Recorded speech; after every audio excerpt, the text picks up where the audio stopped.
బతుకమ్మను తెలంగాణ ప్రభుత్వం రాష్ట్ర పండుగగా గుర్తించింది. మహిళా ఉద్యోగులు కార్యాలయాల్లో బతుకమ్మ ఆడాలని సూచించిన సర్కార్ పనివేళ్లలో మినహాయింపు సైతం ఇచ్చింది. బతుకమ్మ పండుగకు భారీ స్థాయిలో ఏర్పాట్లు చేయాలని లేబర్ కమిషనర్ను ఆదేశించింది ప్రభుత్వం.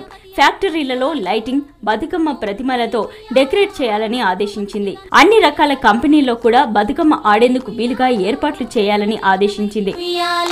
తల్లిదండ్రులప్పుడు వియాలో తరగని శోకమున వియాలో ధనధాన్యముల బాసి వియాలో దాయాదులను బాసి వియాలో వనితతో ఆరాజు వియాలో. హైదరాబాద్ లో ఎల్బీ స్టేడియం నుంచి ట్యాంక్ బండ్ వరకు 25,000 మంది మహిళలు బతుకమ్మ ఆడేందుకు ఏర్పాట్లు చేస్తున్నారు.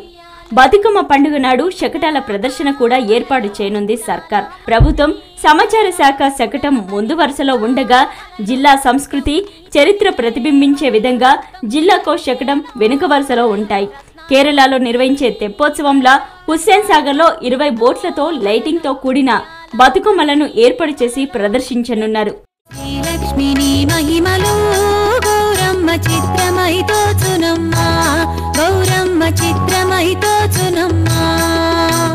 భారతీదేవి వై బ్రహ్మ కిల్లాలి వై భారతీదేవి వై బ్రహ్మ కిల్లాలి వై పార్వతీదేవి వై పరమేశ్వరాణి వై పరగ శ్రీలక్ష్మి వై ఓ గౌరమ్మ భార్య వైతివి హరికిని శ్రీలక్ష్మిని మహిమలో గౌరమ్మ చిత్రమై తోచునమ్మ గౌరమ్మ చిత్రమై తోచునమ్మ.